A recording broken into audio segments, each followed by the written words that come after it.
Pessoal, tô fazendo aqui esse vídeo na sequência, porque eu preciso realmente falar, né?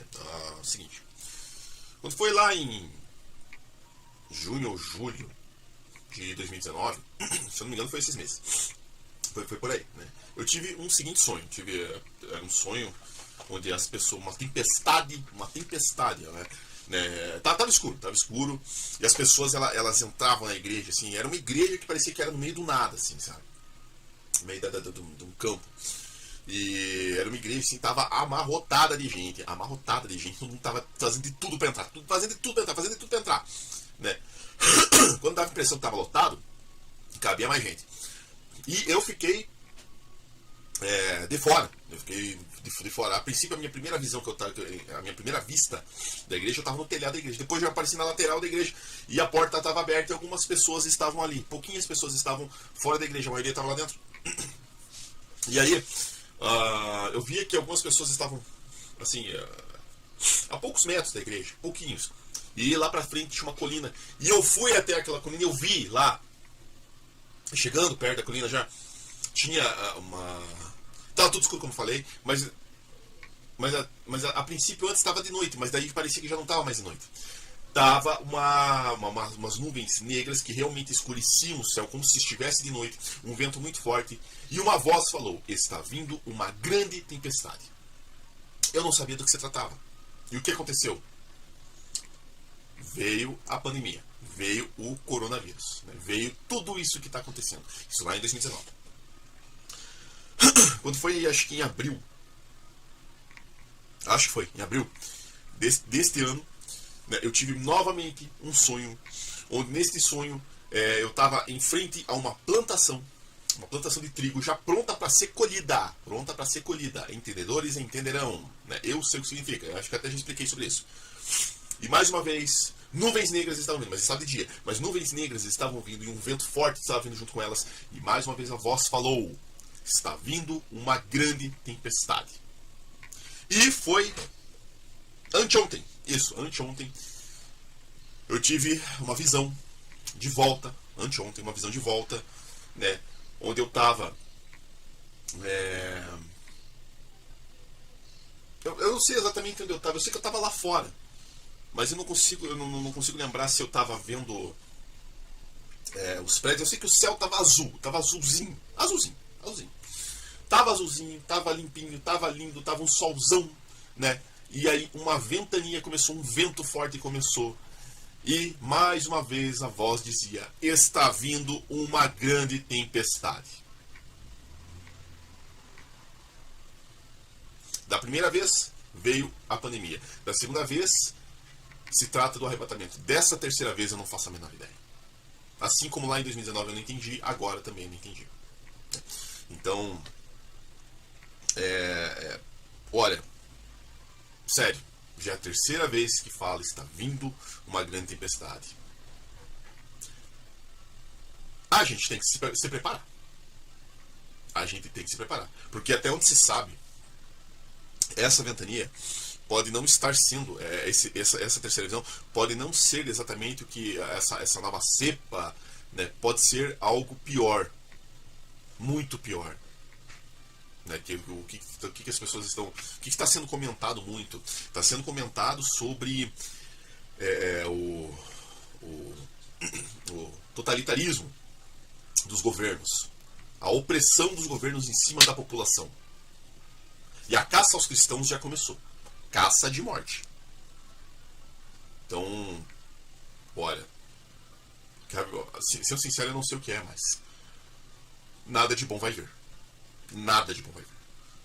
Então você que costuma orar, ore mais. Você que costuma jejuar, jejue mais. Você que costuma clamar, clame mais. E você que não faz nada disso, comece a fazer. Porque ninguém sabe o que está vindo por aí. O arrebatamento está próximo. A minha segunda visão, né, a primeira visão, que na verdade é a segunda, que se trata da tempestade, né, foi muito clara. O trigo está pronto para ser colhido.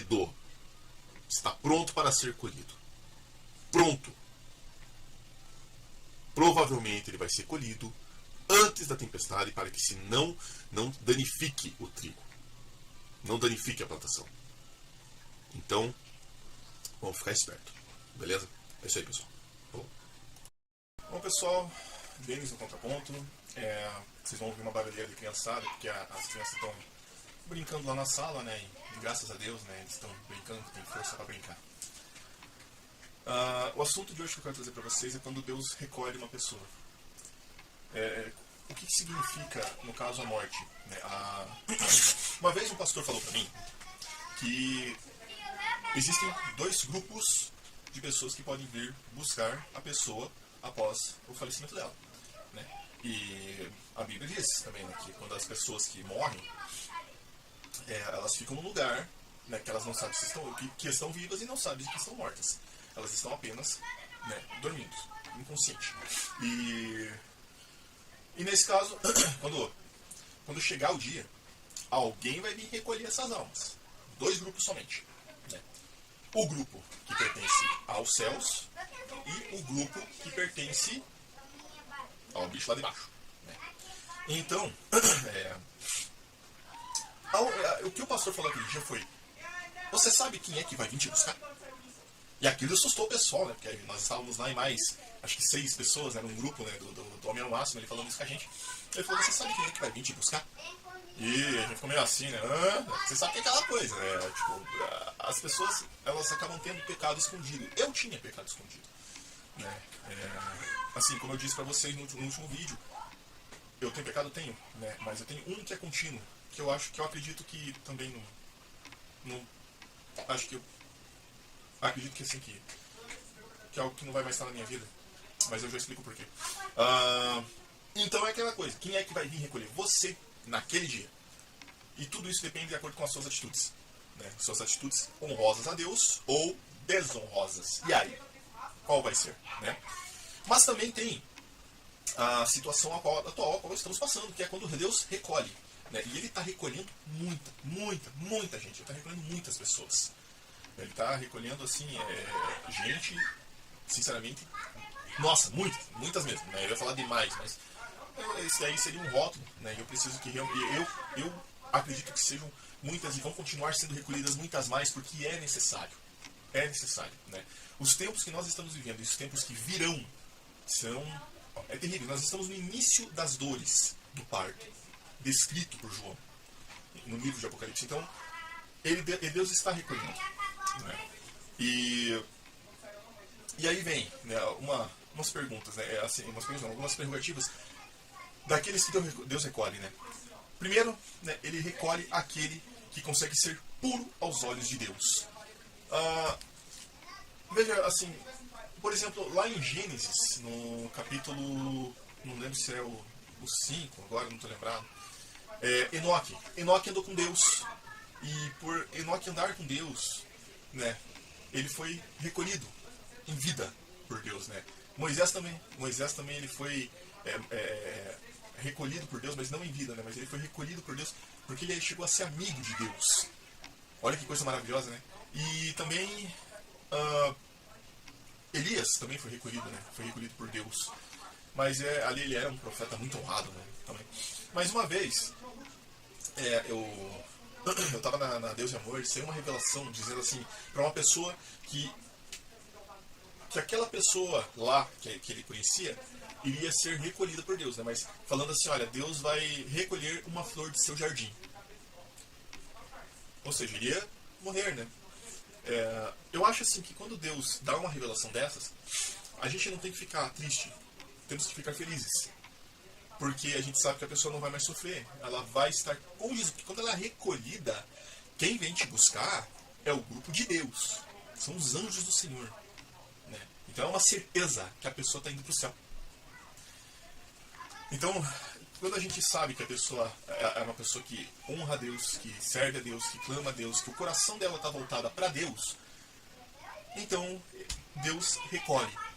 Né? A gente sabe que a pessoa vai para o céu. Né? E nos tempos de hoje, muitas pessoas estão sendo recolhidas. Inclusive até pessoas que a gente nem mesmo entende, né? se realmente vai para o céu ou não. Não é merecimento, né? Se vai ou não. Mas aí depende muito de como Deus enxerga a pessoa, não como nós enxergamos a pessoa. Ó, criançada brincando aqui. Também vai para Deus recolhe também aqueles que que alcançam misericórdia, né? Como o próprio Deus fala, assim, né? É aquele que bem-aventurados os misericordiosos, porque alcançarão misericórdia.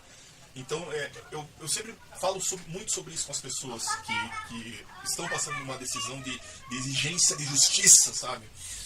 É muito melhor você ter misericórdia do que você ter justiça, porque a justiça pertence a Deus. Então você tem que deixar Deus fazer justiça e não você fazer pelas suas próprias mãos. E Deus, se você mostrar misericórdia, Deus vai mostrar a misericórdia dele para você. Então é muito melhor você ter misericórdia, né? Então aqueles que alcançam a misericórdia do Senhor também são recolhidos, é o grupo de Deus, é o grupo dos anjos, dos santos, lá de cima dos céus, que vem buscar você. Também tem quem dá frutos para Deus, né? A questão dos honrosos, né? Aqueles que trazem honra ao Senhor, que dá frutos para Deus. Mas, por exemplo, tem muitos que estão na igreja, que são membros de alguma congregação, denominação, que não fazem nada. Eu sou um cara que fiquei sem fazer nada por muito tempo. E mesmo na igreja, assim, mesmo lá na denominação, eu ficava sentado no banco e pensando, não, mas eu quero fazer alguma coisa, eu não posso ficar aqui parado. Eu tinha ânsia de fazer algo, mas ainda assim, o pessoal, os pastores, eu vou tirar porque tá pegando reflexo. Não, quando eu olho pra câmera não, né? Então, as pessoas, não, eu vou tirar daqui. As pessoas, elas estão lá, mas não fazem nada. Como eu já ouvi pregadores falando, você às vezes está 20 anos na igreja e você não está fazendo nada para Deus. Claro que aí existe aquela coisinha de fazer para a igreja e fazer para Deus, né? Eu, por exemplo, aqui, eu estou fazendo para Deus. Por que eu estou fazendo para Deus? Eu estou aqui pregando a palavra. É a minha função. Eu sou um pregador. Deus me fez para ser um pregador da palavra dele, então eu estou aqui pregando a palavra do Senhor. E que mais aqui? Quem mais? Agora estou sem óculos, né? Só um minutinho, tá? Bom, aí tem também uma questão. Quem abandona a Deus, né? Olha, existem muitas pessoas que acabam se decepcionando com a denominação, né? Com o templo de pedra, com a congregação, e saem dos caminhos do Senhor. Só que quando sai também não sai totalmente, né? A pessoa fica com aquele coração voltado para Deus, mas sem entender, assim, sabe? Ele se revolta não exatamente com Deus, mas ele se revolta com os seus pastores, seus líderes, porque alguma coisa muito horrível aconteceu. Eu estou revoltado, sabe, com coisas que eu vejo na denominação que eu congrego. Tá demais, é demais, sabe, assim, coisas assim que não tem cabimento. Como, por exemplo, eles não pregam mais a salvação, só pregam esperança. Eles não pregam mais o arrependimento, eles só pregam prosperidade. E tá errado, muito errado. Há meses que isso vem acontecendo, sabe? E tá muito errado isso daí. E aí eu me revolto com isso. Existem mais coisas também, mas eu me revolto muito com isso. E aí eu acabo pensando também nas pessoas que se revoltam com isso, né? Porque o que acontece? Os pastores, eles não querem que as pessoas saiam da igreja. Mas muitas que saem da igreja não estão abandonando a Deus, estão apenas abandonando o pastor, porque o pastor está fazendo coisa errada. Mas esse é um vídeo, um outro assunto, né? E às vezes a pessoa ela sai, e Deus vê que ela saiu, e vê que de repente a pessoa ela vai começar a fazer uma coisa errada. Deus recolhe. Deus recolhe porque ele olha aquilo e fala, não, você não vai fazer errado não, eu vou te pegar antes. Ele vai lá e recolhe a pessoa. Leva para ele. Por quê?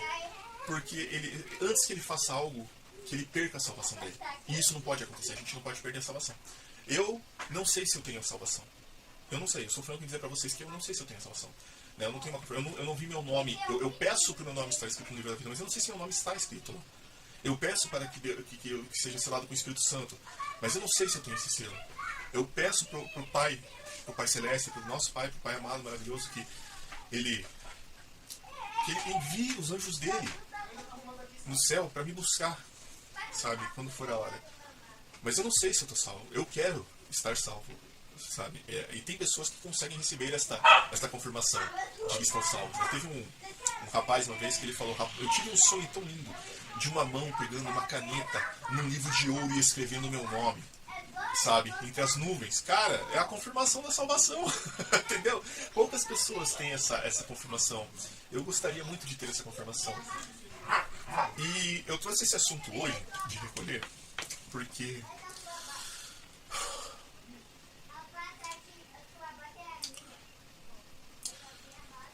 ontem eu perdi meu pai.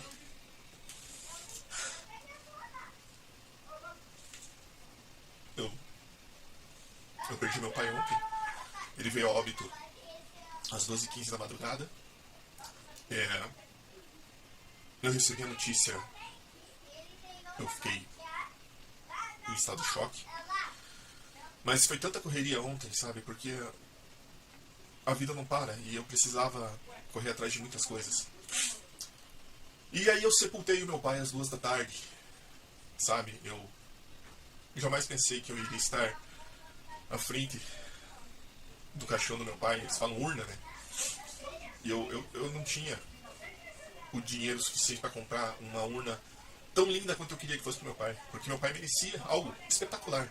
Tá certo, ele não ia usar, e muito pelo contrário, ele até ia falar: "Ô Denis, tá gastando tudo isso daí comigo?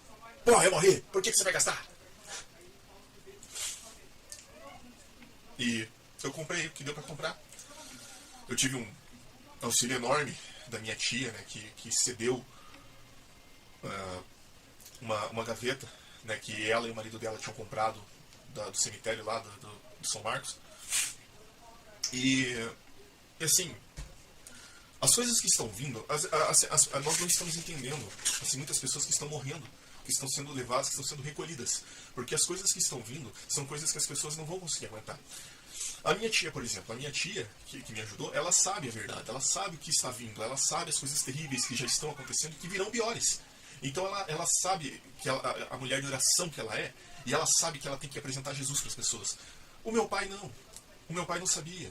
O meu pai, ele falava muito: Jesus te abençoe. Nos últimos meses, assim, ele falava: Jesus te abençoe. Ele não falava Deus te abençoe, ele falava Jesus te abençoe.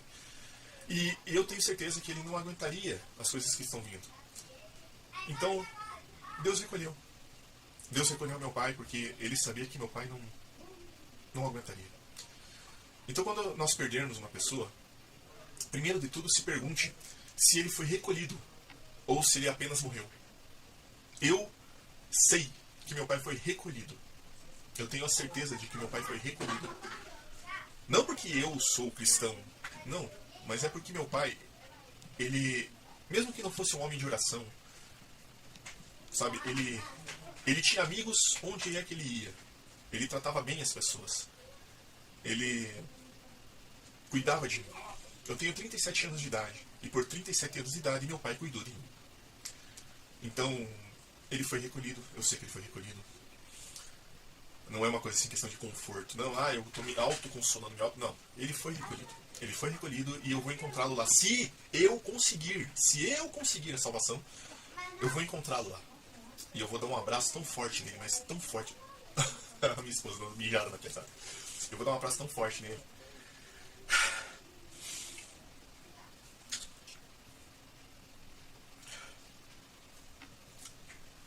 Mas é isso.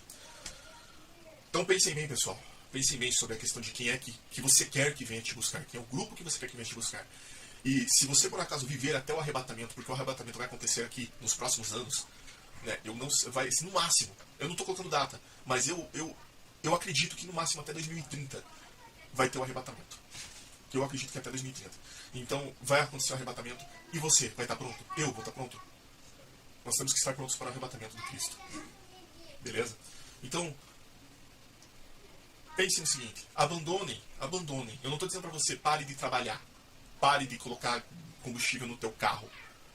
Não estou falando isso. Eu estou falando, abandonem o desejo de prosperidade, abandonem o desejo da ambição de almejar coisas. Corram primeiro atrás do arrependimento e da salvação, corram primeiro atrás de Deus, do Pai maravilhoso, porque a gente não sabe quando a gente vai e não sabe quem é que vai buscar a gente. Então, vamos nos atentar a isso, beleza? Estou no contraponto.